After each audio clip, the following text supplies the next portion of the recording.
Bonjour, c'est Dominique. Alors, je vais continuer avec vous. Alors, j'ai commencé à mettre mes papiers design. Je voulais vous montrer comment j'ai calculé pour mes angles ici. Alors, ce que vous faites, c'est qu'une fois que vous avez posé déjà votre morceau, si vous voulez poser un morceau, si vous voulez faire tout le carré, c'est correct.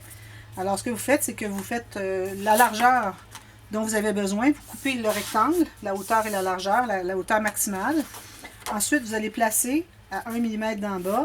Vous allez faire une marque à 1 mm du bord ici. Vous allez faire pareil pour le côté ici pour couper le bon angle. Alors, moi, je vais le faire ici pour vous. Alors, moi, ici, je fais un petit angle parce que j'ai gardé ce papier ici. Là, pour ce qui est du... peut-être que je pourrais aller avec ça ici. C'est parce que j'ai plus beaucoup de papier, je vous dis. Là, il me reste ceci, puis à peine rien. Même que j'ai dû utiliser des papiers que j'avais aléatoires pour les cartes, parce que les cartes ont pris beaucoup de papier. C'est parce que j'ai maté l'arrière des cartes. Alors, si je n'avais pas maté l'arrière des cartes, ça n'aurait pas été un problème. Mais bon, c'est ce que j'ai fait.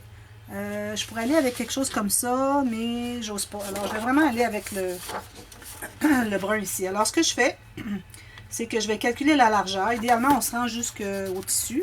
Mais moi, ma bande ici de garniture va être très large, alors je vais tout couvrir ça. Alors, je ne m'inquiète pas de me rendre à ma bande ici. Mais là, je vais faire une marque ici à 1 mm, tout juste en haut de mon papier ici. Et au plus haut ici, je vais couper ce rectangle. Je coupe le rectangle ici. Une fois que vous avez le rectangle, ensuite vous allez trouver les angles dont vous avez besoin. C'est la même chose quand on fait, quand on mate une pochette en triangle. Vous savez, comme les deux volets avec la carte fermoire. C'est le même principe.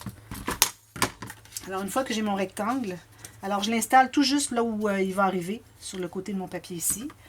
Je me fais une marque à 1 mm du bord, puis une autre ici. 1 mm du bord, puis je vais couper d'un point à l'autre, tout simplement. Mais là, il y a une chose qui est importante à faire, c'est que vous devez avoir passé votre plioir sur tout le long, ici, puis couper les petits angles qui restent. Alors ça, j'avais oublié de le dire la dernière fois, là, j'avais pas beaucoup de temps qui me restait, j'ai comme pas pensé. Alors, vous coupez ce que c'est qui reste ici, si vous avez un petit peu, vous coupez comme ceci. Ici, je n'ai pas du tout. Alors, je suis arrivée vraiment tout juste sur mes angles. Bon, alors voilà. Alors là, moi je vais ancrer mon côté juste la coupe parce que c'est blanc. Sinon vous ancrez tout le tour. Puis là, ben, on va revérifier, puis tout est correct ici. Je vais effacer ici, j'ai une marque, mais de toute façon je vais couvrir ça avec autre chose. Puis si jamais vous arrivez, bon votre angle en haut est correct, mais ici c'est pas tout à fait correct. Mais vous faites comme moi. Moi, je l'avais fait droit, mais quand même, je voulais comme couper. Je voulais pas avoir un uni directement sur mon gros papier ici. Alors, j'ai mis une bande de papier design. Alors, je fais la même chose ici.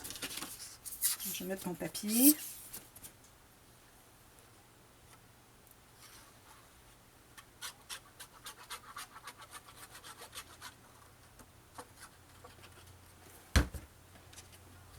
Alors là, vu que moi, j'ai de la cartonnette au fond, alors si vous avez maté avec du papier entier, vous pouvez laisser un espace là, de 1 mm pour montrer que c'est une incrustation. Mais moi, vu que je n'ai pas couvert de papier ici, alors je vais me rendre tout juste sur le côté de mon papier d'ici d'en bas. Ici, j'ai une petite couche. Alors voilà, je me rends bien droit ici. Bien droit ici. Parfait. Ensuite, je vais mettre une garniture parce que question de couper. Alors moi, j'ai ce papier-ci que je vais mettre comme ceci. Je l'avais déjà préparé. Je peux mettre une garniture tissu. Si je vais vous montrer de l'autre côté, j'ai mis une garniture dans le bas.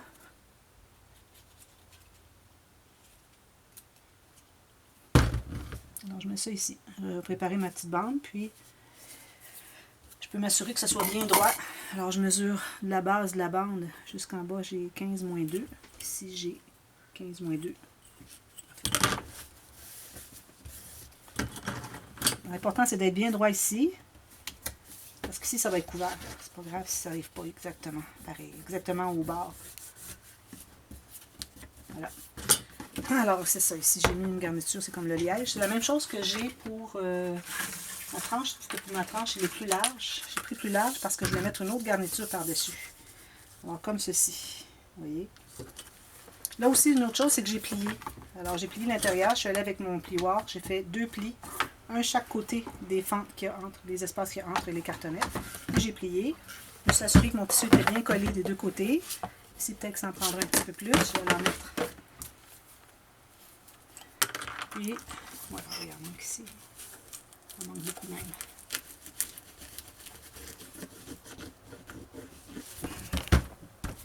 Voilà, je vais enlever ça. Pour que ce soit bien collé partout. Après ça, on n'a plus accès. Ici, bon, c'est correct.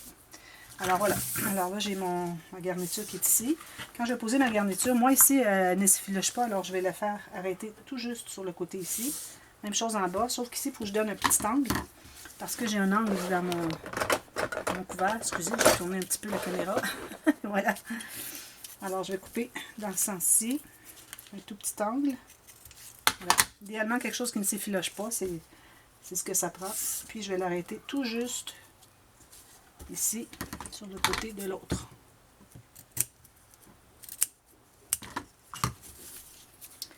Droit.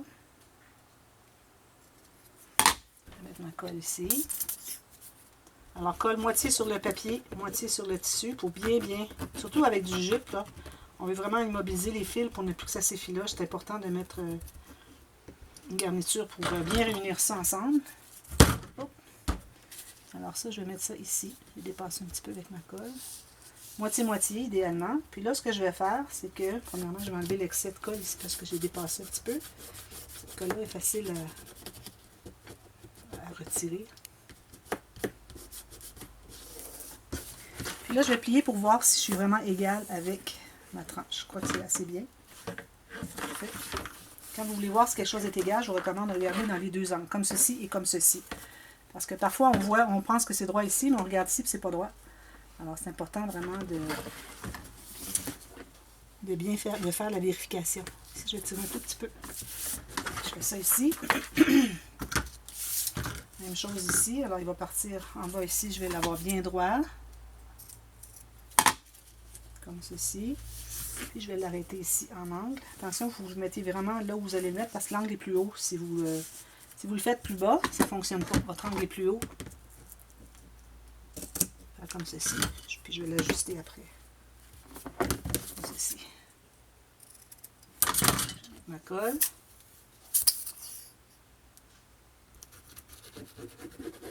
Tenter de tout cacher. Sachant en avance qu'est-ce que vous avez comme garniture, vous allez pouvoir savoir si vous devez vous rendre plus proche du tissu. Si votre garniture est étroite. Je recommande quand même toujours un petit peu de largeur intéressante. Ici.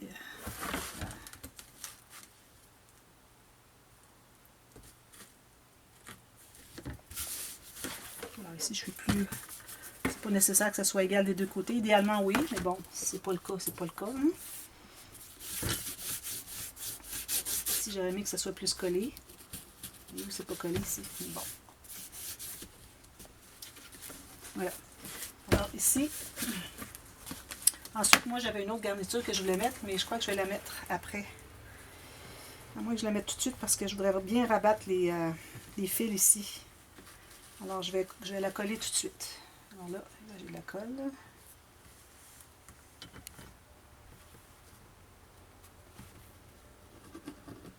Ceci. J'espère que j'en ai suffisamment, là. Sinon, ça va pas bien. Comme ça, il y a un angle, il y a un sens là, pour les feuilles. Alors ici en haut comme ceci, puis je vais tourner comme ceci, essayer d'avoir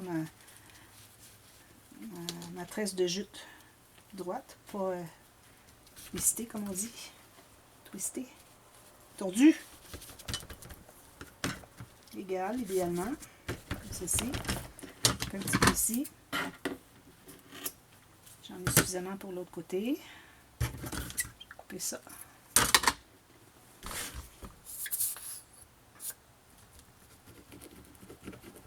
En plein milieu, moi, de ma garniture ici.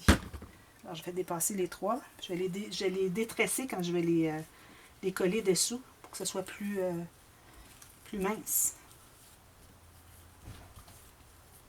J'aimais bien ça, cette petite garniture-là. Je ne la trouve plus au magasin. Dommage, c'est tout ce qui me reste. C'est mon dernier.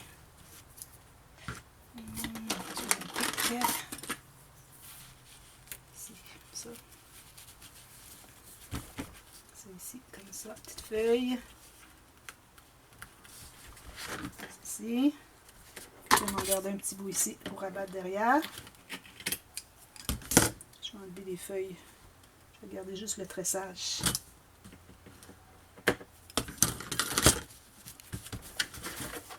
Je vais rabattre ici. Alors, idéalement, on rabat le plus loin possible de l'espace qu'on a ici entre les deux morceaux de cartonnette pour ajouter de l'épaisseur. Ici, il aurait fallu que je vais aller le défaire. Je vais aller enlever un petit peu des feuilles, avoir le moins large possible. Mes 3 fils, je vais les détresser et les coller comme ceci.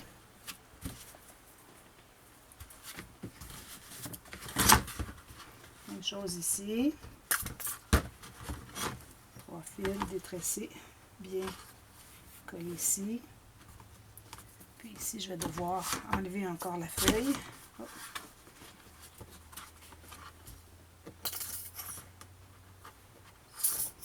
C'est important qu'il y ait de la colle sur votre tissu aussi, parce que si vous collez quelque chose par-dessus quelque chose qui n'est pas collé, c'est pas efficace.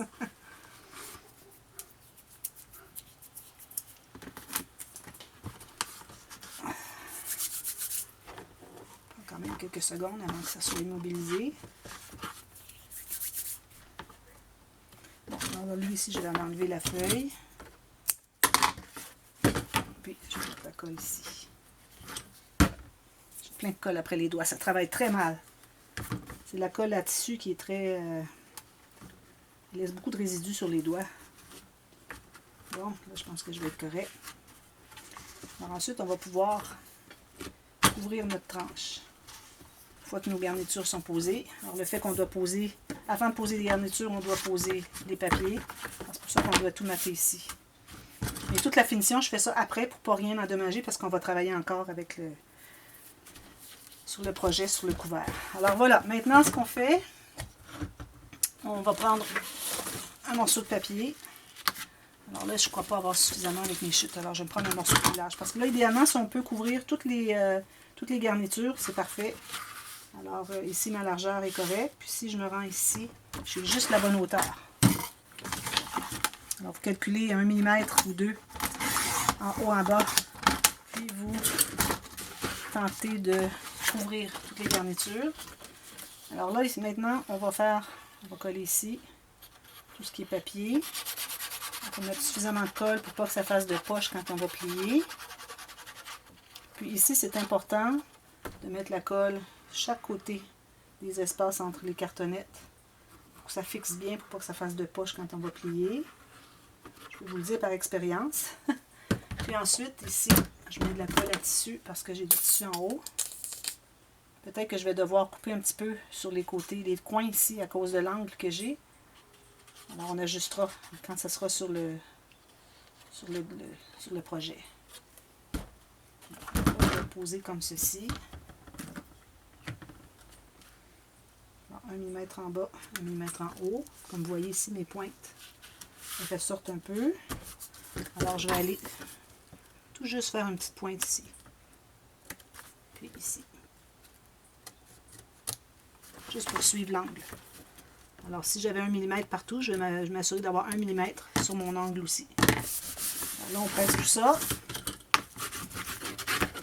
Ça, c'est important d'attendre quelques minutes avant de continuer. Alors moi, ce que je vais faire, je vais laisser ça bien figé, puis je vais vous revenir demain. Alors là, on va faire les pochettes boîtes ici parce que c'est des interactions, moi, que je vais faire dans les couverts ici. Alors, vous voulez faire autre chose si vous voulez. Et puis, je vais faire une pochette boîte de 3 ou 4 même millimètres parce que je vais mettre un cahier. On va faire le cahier journal, cahier photo. C'est le même principe. Alors, je vais en faire un des deux.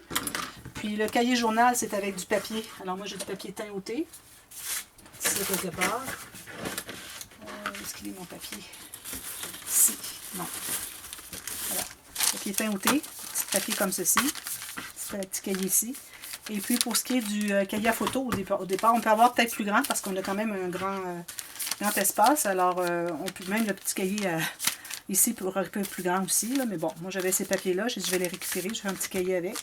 Alors, lui, il sera plus grand, mais c'est le même principe. Alors, on coud à 2 endroits ou 3. Mais on va faire 2, même si lui est plus grand, on va faire coudre à 2 endroits seulement. Alors, toute la technique de lui, vous reprenez pour le cahier à photo, sauf que vous avez moins de pages. Et puis, c'est du papier plus épais. Alors ça, c'est du papier imprimé. Alors moi, je vais utiliser pour le cahier à photo du papier 176 grammes. Il fallait jusqu'à 160 grammes. Et puis, on va faire ça ensemble. Alors, je vais vous montrer les deux. La technique pour l'en faire un, mais je vais vous montrer le papier que j'ai pour l'autre. Et puis, je vais les faire de base ivoire. Puis, je vais mater avec le papier que j'ai. Les papiers que j'ai pris aléatoires dans mes réserves, avec du brun. Il me reste quand même un peu de papier ici. Là. Je vais peut-être récupérer une des petites cartes. Peut-être celle-ci, je la trouve jolie. Peut-être 2 cartes comme ceci pour mettre... vu qu'ils sont vraiment neutres, j'aime pas habituellement répéter les cartes, mais ici, ils sont neutres. Alors, c'est correct, je vais les répéter. Et puis, je vais faire les dessus de cahier avec ça. Alors, je vous reviens avec ça demain. Puis, attendez au moins 10 minutes avant de plier. D'ailleurs, moi, je vais attendre de vous montrer comment plier. Alors, je vais laisser comme ça jusqu'à demain.